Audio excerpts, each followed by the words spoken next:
CBSE class 10 board exam result declare हो जाने के बाद हमने सोचा कि क्यों ना बच्चों से इंटरेक्ट किया जाए जो बच्चे हमसे पढ़े हैं और इस बार बोर्ड एग्जाम का नंबर फ्लाइंग नंबर्स के साथ पास किए हैं। तो मेरे साथ इस समय है स्टूडेंट गौरव सिंह। कैसे हो बेटा गौरव? मैं बढ़िया हूँ सर। आप कैसे हैं सर? मैं बढ़िया हूँ। सबसे पहले ये बताओ, कॉन्ग्रेचुलेशन आपको यस सर, बहुत। मैं बढ़िया हूँ सर। आप कैसे हैं? मैं बढ़िया हूँ। सबसे पहले हमारी टीम की तरफ से, अड्डा 24/7 फाउंडेशन की तरफ से आपको बहुत थैंक यू बहुत सो मच बधाई। सर। कॉन्ग्रेचुलेशन। ठीक है।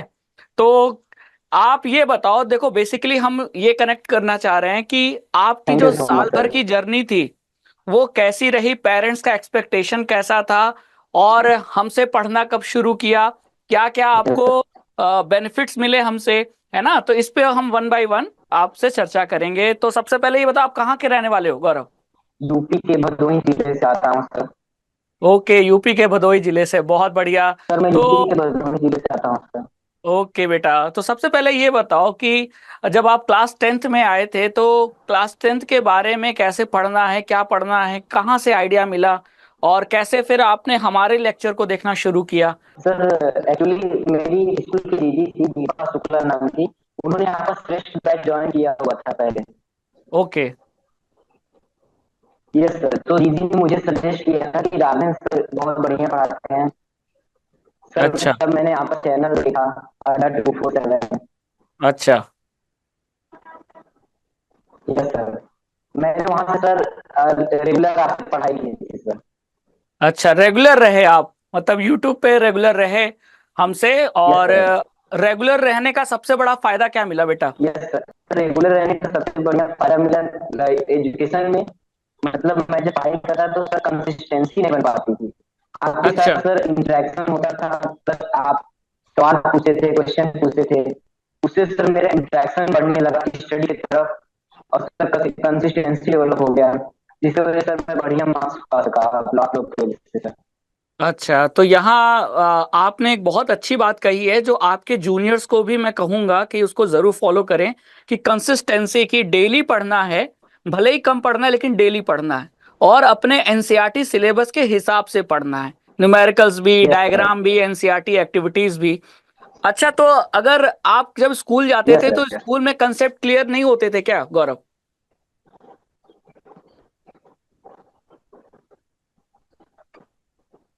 सर स्कूल में एक्चुअली सर वैसा माहौल नहीं मिल पाता था, टीचर सर टोटली नहीं बता पाते थे बढ़िया से। सर वहाँ पे एक क्या मिनट, था, सिलेबस को कंप्लीट कराया जाता था किसी तरीके से।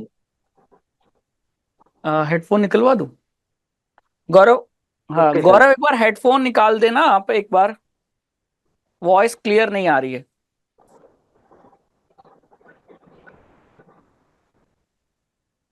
और वो हेडफोन निकाल के अब बोलो। Yes sir. अब वॉइस आ रही सर? हाँ अब ठीक है। अच्छा, अब स्टार्टिंग से कर ले। हाँ, ठीक है ठीक है। चल। तो गौरव, मेरा ये सवाल था कि जैसे कि कंसिस्टेंसी के बाद आप स्कूल जब जाते थे तो क्या स्कूल में कंसेप्ट क्लियर नहीं होते थे? नहीं सर, टोटली कंसेप्ट क्लियर नहीं हो पाते थे। टीचर्स सर एक्चुअली क्या करते थे, सिलेबस को कंप्लीट कराते थे किसी भी तरह से। जी हाँ, बिल्कुल सही बात। देखो स्कूल में, बिल्कुल, हाँ, ये बहुत बच्चों की प्रॉब्लम है कि स्कूल में बस सिलेबस कंप्लीशन पे ध्यान दिया जाता है।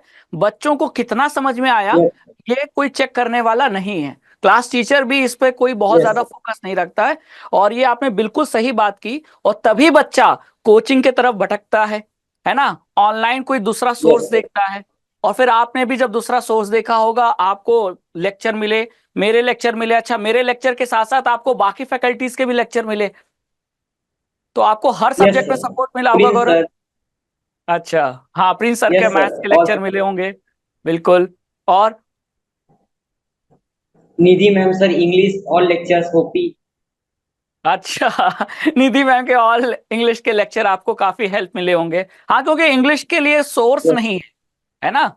बाकी तो आप साइंस और मैथ्स के लिए तो बहुत सारी बुक्स, साइड बुक्स होती हैं जिनसे आप क्वेश्चन प्रैक्टिस कर यस सकते हो, लेकिन इंग्लिश के लिए कोई गाइड करना, हम लोग के जमाने में तो गाइड होती थी, है ना? इंग्लिश के यस पोएम सर। नहीं समझ में आ रहे हैं तो गाइड से उसको हिंदी में पढ़ लो, समझ में आ गया, तब आंसर इंग्लिश में लिख दो। यस रीडिंग कॉम्प्रहेंशन समझाने वाला कोई नहीं रहता था, खुद ही समझना पड़ता था। लेकिन आपको निधि मैम के इस लेक्चर में आपको काफी फायदा मिला होगा, ठीक है। यस तो सर, ये बात काफी तो अच्छा लगा। बिल्कुल है। हाँ, और कहाँ कहाँ जो आपको दिक्कतें आई और हमसे पढ़कर वो दिक्कतें सॉल्व हुई, जैसे एक सैंपल पेपर, हमने एक सैंपल पेपर का बैच भी निकाला था, और सैंपल पेपर सर आपको मैंने था। अच्छा, तो जरा उसके प्रिपेयर। बारे में बताओ गौरव, उसकी इंपॉर्टेंस क्या है। सर सैंपल पेपर का बहुत बढ़िया इंपॉर्टेंस है सर बोर्ड एग्जाम के लिए। अच्छा, उससे क्या होगा, आप जो टाइमिंग के साथ पेपर को सॉल्व करने का तरीका आपको पता चलेगा। ठीक है, बहुत बढ़िया, सही बात कही आपने। Yes sir. और बच्चे जो रहेंगे सर, इनका पेपर नहीं छूटेगा टाइमिंग की वजह से। बहुत बच्चे होते हैं सर, लास्ट में रिग्रेट करते हैं कि मेरा पेपर छूट गया। सर एक्चुअली उन्होंने प्रॉपर सैंपल पेपर को सॉल्व नहीं किया होगा। ज्यादा से बिल्कुल ज्यादा सही, सैंपल पेपर बिल्कुल सॉल्व सही। करने चाहिए। हाँ, बहुत सही बात कही। देखो ये हम लोग इंटरेक्शन आखिर क्यों कर रहे हैं, ताकि जो आपके जो अभी गौरव की प्रॉब्लम थी वही अब जूनियर्स की प्रॉब्लम होगी जो अब 10th में आए हैं, है ना। बच्चों को देखो क्वेश्चन का आंसर आता है, लेकिन 2 नंबर के क्वेश्चन में 2 नंबर जितना ही लिखना है, ज्यादा नहीं लिखना है, ये बच्चों को नहीं पता होता। अब यस बच्चे सर। क्या होते हैं, 2 नंबर में 5 नंबर वाला आंसर लिख रहे हैं, लॉन्ग आंसर, और पता चला बाकी क्वेश्चन एट द एंड छूट जाएंगे, क्योंकि आपको 3 घंटे में ही सारे क्वेश्चन करने होते हैं, ठीक है। तो वही बहुत जरूरी है। तो जब आपका सिलेबस एक बार ओवर हो जाए तो सैंपल पेपर लगाना बहुत जरूरी है, और इसीलिए स्कूल वाले क्या करते हैं, प्री बोर्ड एग्जाम कराते हैं। कीबोर्ड तो कराते गौरव, हैं सर। आपके स्कूल में कितने प्री बोर्ड हुए थे। सर मेरे स्कूल में एक्चुअली 2 प्री बोर्ड हुए थे सर। 2 हुए थे। Yes sir. अच्छा, अब यहां एक बहुत इंपॉर्टेंट सवाल मैं आपसे पूछता हूं कि यस प्री सर। बोर्ड और बोर्ड को अगर कंपेयर करें तो क्या प्री बोर्ड एग्जाम देना जरूरी है, और जरूरी है तो कितना, क्या फायदा है इससे।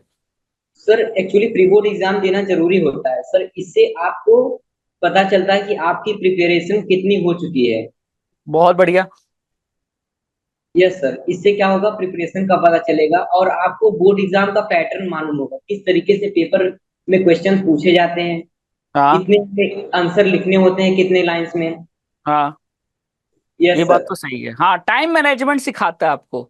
यस और सर। एक बार टाइम मैनेजमेंट आ गया ना, दो दो बार अगर 2 प्री बोर्ड दोगे और फिर अलग के इसके बाद फिर अलग से सैंपल पेपर लगाओगे, तो यस सर। लगभग आप 4-5 सैंपल पेपर लगाने के बाद, 2 प्री बोर्ड एग्जाम देने के बाद आपको टाइम मैनेजमेंट इंप्रूव हो जाता है, और यस वही सर। टाइम मैनेजमेंट आपको हेल्प करता है बोर्ड बोर्ड एग्जाम। एग्जाम।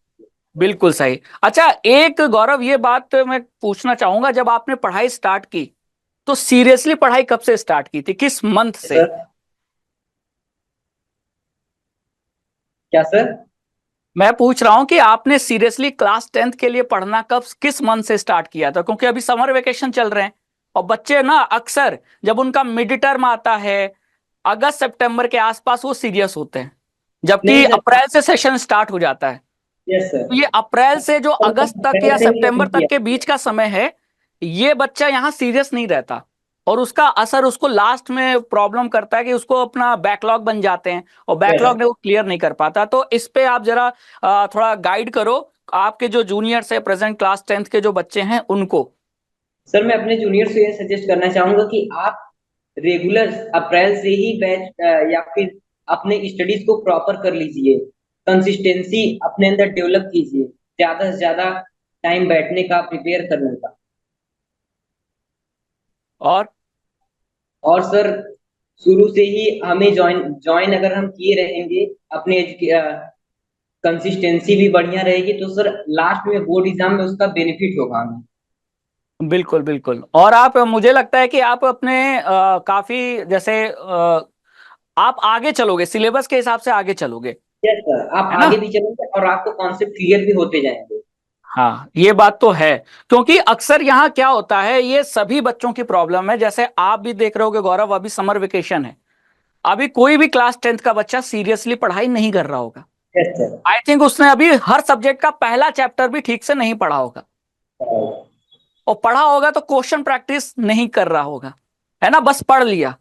तो यस। यहाँ बहुत बड़ी दिक्कत होती है कि बच्चा सीरियस होता है अगस्त सितंबर में, जब तक आधा सिलेबस आपका ओवर हो जाता है स्कूल में, यस हर सर। सब्जेक्ट के 2-2 चैप्टर एटलीस्ट हो जाते हैं, है ना। मैथ्स में हो जाता है काफी कंसेप्ट। अब वहां क्या होता है, जो बच्चा अप्रैल से अच्छे से पढ़ रहा है वो तो अगर 2 घंटा भी पढ़ेगा तो वो रिलैक्स मोड में पढ़ेगा, क्योंकि वो शुरू से पढ़ रहा है। और जो अगस्त में स्टार्ट करेगा उसको पहली बात तो ज्यादा घंटे पढ़ना पड़ेगा यस और सर। वो प्रेशर के साथ पढ़ेगा। तो ग्रेस्पिंग पावर जो है माइंड में कितना वो उसको समझ में आ रहा है प्रेशर के कारण, वो बहुत मतलब इसको कहते हैं ना बहुत क्लियर लाइन नहीं होगी, मतलब उस पर बहुत ज्यादा उसको डिफिकल्टी आएगी। तो यस सर। यहाँ मैं सभी बच्चों से यही कहूंगा कि भाई अर्ली स्टार्ट करो ताकि आपका सिलेबस अर्ली खत्म हो जाए।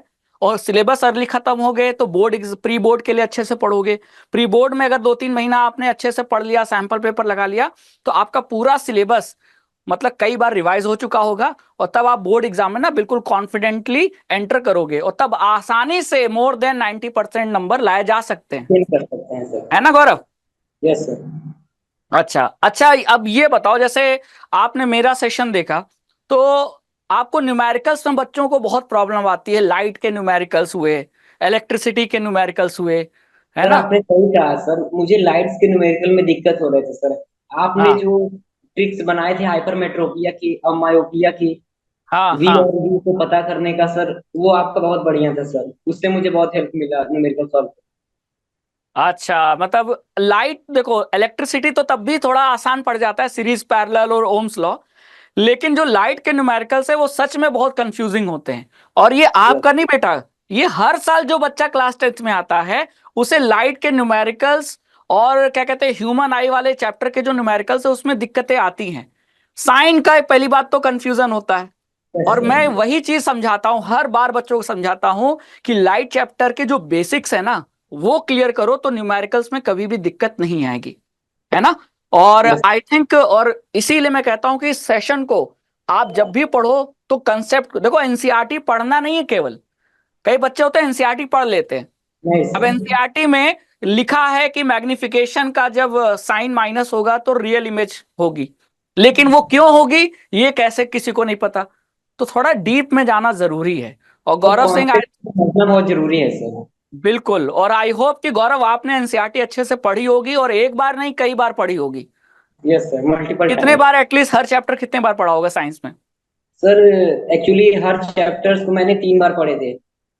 देखिए वाह क्या बात है, एटलीस्ट 3 बार पढ़ना बहुत अच्छा, बहुत अच्छा गौरव। तभी आपने एक कहते हैं ना कि आपका जो लेवल स्टार्टिंग में रहा होगा और बोर्ड एग्जाम तक वो लेवल जरूर इंप्रूव हुआ होगा क्योंकि आपने एनसीईआरटी मल्टीपल टाइम्स पढ़ा, समझा और उस पर बेस्ड क्वेश्चन सॉल्व किए। सर। हाँ। अच्छा, अब सैंपल पेपर के अलावा जैसे आपने एक वर्ड याद होगा पीवाईक्यू, है ना? पीवाईक्यू पे बहुत बात प्रीवियस होती ईयर है। Question, yes sir. हाँ, उसकी क्या इंपॉर्टेंस है? Sir actually previous year question भी उतना ही जरूरी है, पर वो प्री बोर्ड के पहले हमें पीवाईक्यू लगाने चाहिए। बिल्कुल बिल्कुल। Yes sir. इससे क्या होगा कि प्रीवियस ईयर क्वेश्चन हम जितने ज्यादा लगाएंगे हमें ये पता चलेगा कि कौन से चैप्टर से कितने प्रोबेबिलिटी है उस क्वेश्चन के आने की। हाँ ठीक है, बिल्कुल सही कहा गौरव। और मैं तो यहाँ अब कहूंगा भी बच्चों को कि आप चैप्टर पढ़िए, चैप्टर को समझिए और फिर उस चैप्टर के बाद तुरंत आपको जहां से भी पीवाईक्यू मिलते हैं, सीबीएसई के वेबसाइट पे भी है प्रीवियस ईयर बोर्ड एग्जाम के क्वेश्चन, पीवाईक्यू लगाइए, चैप्टर पढ़ने के बाद ही लगाइए। है ना? यस। हाँ, तो क्योंकि चैप्टर जब तक नहीं समझ में आएगा जब तक आप क्वेश्चन नहीं लगाओगे। और अल्टीमेटली आपको क्वेश्चन ही तो सॉल्व करने हैं, कौन से यस। एनसीईआरटी बोर्ड एग्जाम में रीड करना है। अल्टीमेटली तो गोल यही है कि आपको क्वेश्चन दिए जाएंगे उसका आंसर लिखना है।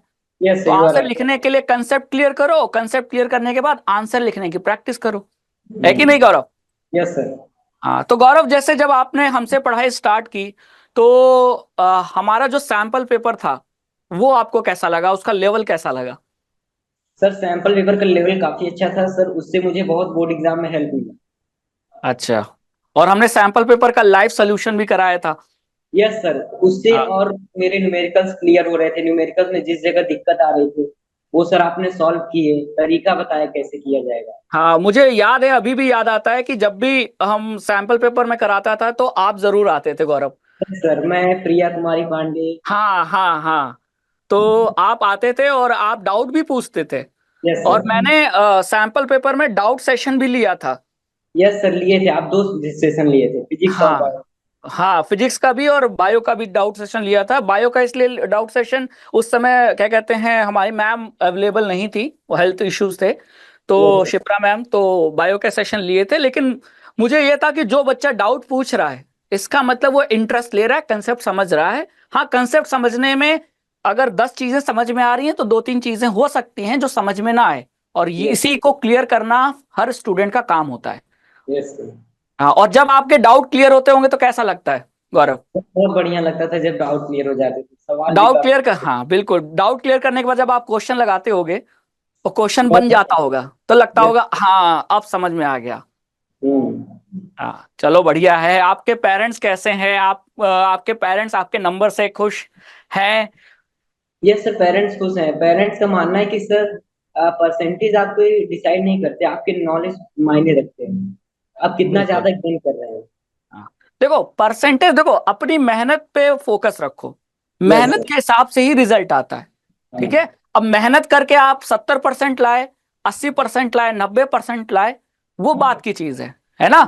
लेकिन डिपेंड करेगा तो आपकी मेहनत पे ही, और वही आपको फ्यूचर में भी आगे लेके जाएगा। अल्टीमेटली आपका हार्ड वर्क ही आपको डिफाइन करता है, आपकी एक इमेज, जो ऑरा है ना आपका, वो बनाता है ना? यस। तो गौरव ये तो बहुत अच्छा लगा। अभी आप कैसे फील कर रहे हो? क्लास 11th में आ चुके हो। अभी सर क्लास 11th में सर डर नहीं लग रहा, क्योंकि आपने सर 10th में बहुत सारे बेसिक्स क्लियर कर दिए, बहुत कुछ अच्छा। अलग चीज बताए। हाँ ये तो है, उसमें लेकिन एक बात अटक गया। हाँ, लेकिन एक बात कहूंगा गौरव, और सभी बच्चों को जो हमसे क्लास 10th में पढ़ने के बाद अब क्लास 11th में एंटर कर चुके हैं, क्लास 11th में अचानक बहुत सारा सिलेबस का आपको बोझ मिलेगा, है ना? इंक्रीज हो गया सर। जहां आप एक बुक पढ़ते थे हाँ। वहां अब आपको 5 बुक पढ़नी होगी। Yes sir. तो उसको थोड़ा मैनेज करना होगा। अब आपको अपने स्टडी आवर्स बढ़ाने होंगे, यस। लेकिन पढ़ाई की जो हैबिट आपको क्लास 10th में हमने डाल दी कि ऐसे पढ़ो, ठीक है, वो हैबिट बस कंटिन्यू करना, अपने आप तैयारी हो जाएगी। Yes sir.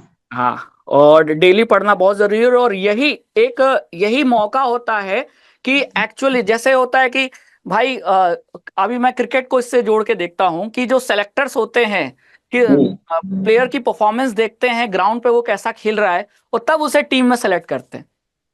तो जो बच्चे अभी परफॉर्म करने जा रहे हैं जो क्लास 10th में, उनके लिए जो परफॉर्म कर चुके हैं जैसे आप, उनसे अगर इंटरेक्शन हो जाए तो बहुत अच्छा होता है, और इसीलिए ये हमने एक मीटअप रखा था। तो गौरव बहुत अच्छा लग रहा है। अभी आप अपने समर वेकेशन तो हो गए होंगे स्कूल में?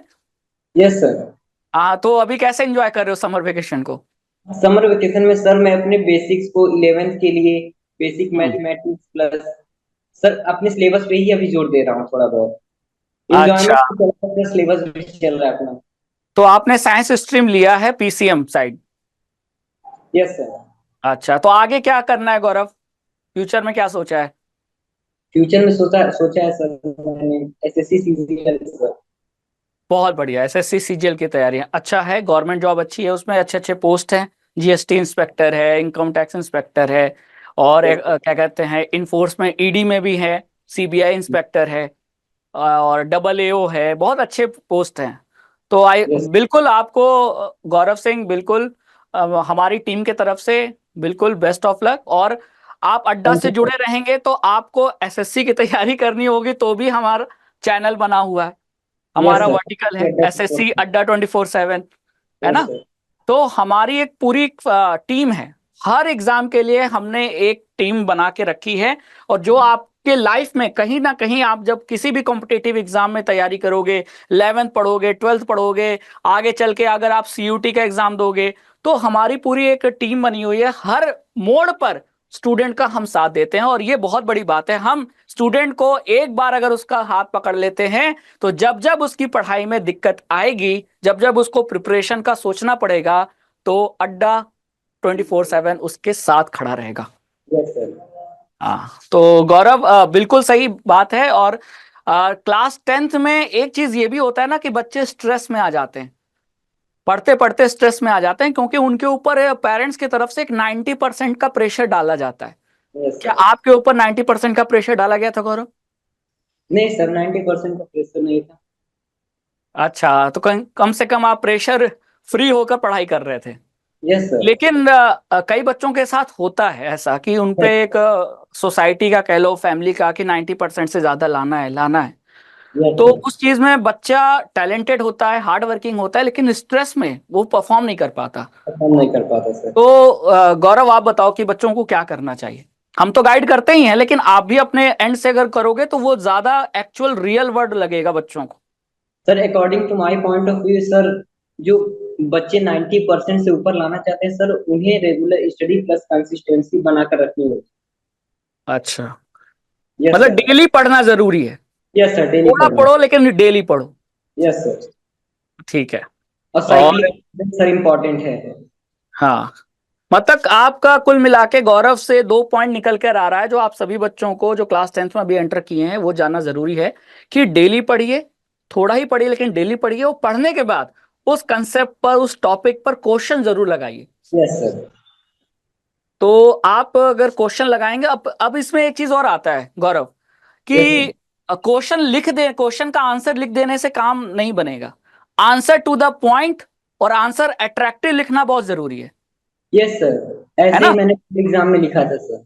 हाँ, तो गौरव आप थोड़ा ये बताइए कि आपने टू द पॉइंट आंसर लिखने के लिए क्या किया, क्या क्या एफर्ट डाले, और हमसे कैसे हेल्प मिली।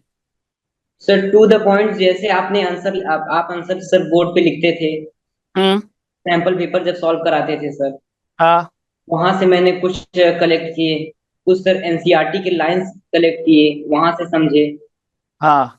वहां से मैंने अपने कंप्लीट आंसर प्रिपेयर किए। अच्छा, ये बात बिल्कुल सही है, क्योंकि एनसीईआरटी की टेक्स्ट बुक में भी जो लाइन है वो यस सर। लाइन हम लिख सकते हैं, हाँ। और वो उस पे बहुत अच्छा एक वेटेज होता है। Yes sir. लेकिन यहाँ कई बार होता है कि किसी क्वेश्चन का मुझे आंसर टू द पॉइंट लिखना नहीं आ रहा है, तो बच्चा वहां फंस जाता है कि मैं क्या करूं, आंसर है याद लेकिन आधा अधूरा। तो ऐसे सिचुएशन में गौरव, आपके साथ ऐसी सिचुएशन आई थी क्या। नहीं सर, मेरे साथ तो बोर्ड एग्जाम में ऐसी सिचुएशन नहीं आई थी, क्योंकि हाँ। सर मैंने कॉन्सेप्ट को डीपली पढ़ा हुआ था। हम्म। यस सर, और एनसीईआरटी भी कई मल्टीपल टाइम रिवाइज किए थे, उससे सर दिक्कतें नहीं आई। और सर दिक्कतें नहीं है। हाँ। ऐसे बच्चे जिनको सर आंसर लिखने में प्रॉब्लम आती है सर, वो डेली डेली रिवाइज करते समय आंसर को लिखने का प्रैक्टिस करें। बिल्कुल सही कहा गौरव आपने, कि जैसे यस। आपने अभी आपने इमेज फॉर्मेशन और साइन कन्वेंशन ऑफ मिरर पढ़ लिया, यस। मैग्निफिकेशन पढ़ लिया। अब आप न्यूमेरिकल या कोई सब्जेक्टिव या ऑब्जेक्टिव क्वेश्चन सॉल्व करने जा रहे हैं, तो उसका आंसर लिखिए। और यस सर। लिखने के बाद आपको उसी समय गलतियां मिल जाएंगी कि आपने आंसर गलत आया तो क्यों गलत आया, क्या मैंने साइन गलत लिया, हम्म। है ना। और अगर सब्जेक्टिव लिख रहे हैं, मान लो डिफिनीशन आ गई कि define the centre of curvature, तो क्या सेंटर ऑफ कर्वेचर की डिफिनीशन आपने वही लिखी है जो एनसीईआरटी में है, कि अपने तरीके से लिख दी, क्या लिखना था, है ना। और कई बार होता है कि हम अपने आंसर को डायग्राम से जस्टिफाई कर सकते हैं, यस सर। और डायग्राम जब कहा जाएगा तब तो बनाना ही है। लेकिन हम्म। कई बार क्वेश्चन में कहा नहीं जाता, लेकिन अगर आप डायग्राम बना दोगे तो एक अच्छा इंप्रेशन एग्जैक्टली। पड़ता है। Yes sir. हाँ, तो ये सब स्किल है, और हर बच्चे को ये स्किल्स स्टार्टिंग में नहीं पता होती, है ना। हम्म। उसको एक गाइडेंस चाहिए होता है टीचर से, जो हमने आप सभी को दी, और यस। कोशिश की कि हर बच्चा टू द पॉइंट आंसर लिख कर आए, क्योंकि टू द पॉइंट आंसर लिखने से ही नंबर मिलेंगे। आप कितना भी पूरा सिलेबस कई बार पढ़ डालो, लेकिन आंसर अगर आप टू द पॉइंट न लिखोगे, मतलब उसमें जो एग्जैक्ट वर्ड होने चाहिए वो नहीं मेंशन करोगे, तो एग्जामिनर आपको फुल में फुल मार्क्स नहीं देगा। ठीक है। Yes sir. हाँ, वो कम दे देगा, आधे दे देगा, फुल नहीं देगा, और फिर आपका पढ़ाई फिर वेस्ट ही होगी।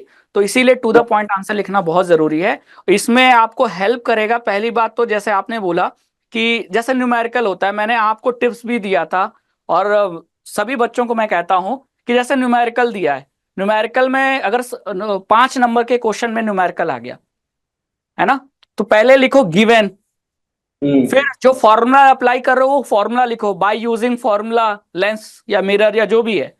फिर वैल्यू पुट करो, पूरा सॉल्व करो, स्टेप के भी नंबर होते हैं।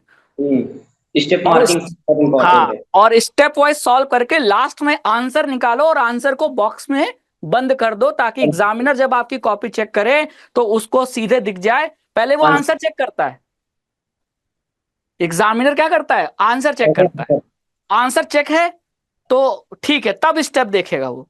हाँ। तब जाके स्टेप के मान लो 3 नंबर, आंसर सही के 2 नंबर, हो गए total 5 number, full full marks.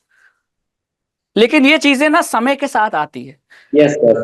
हाँ, तो बहुत ही इसको कहते हैं ना, आपको MS धोनी बनना पड़ेगा।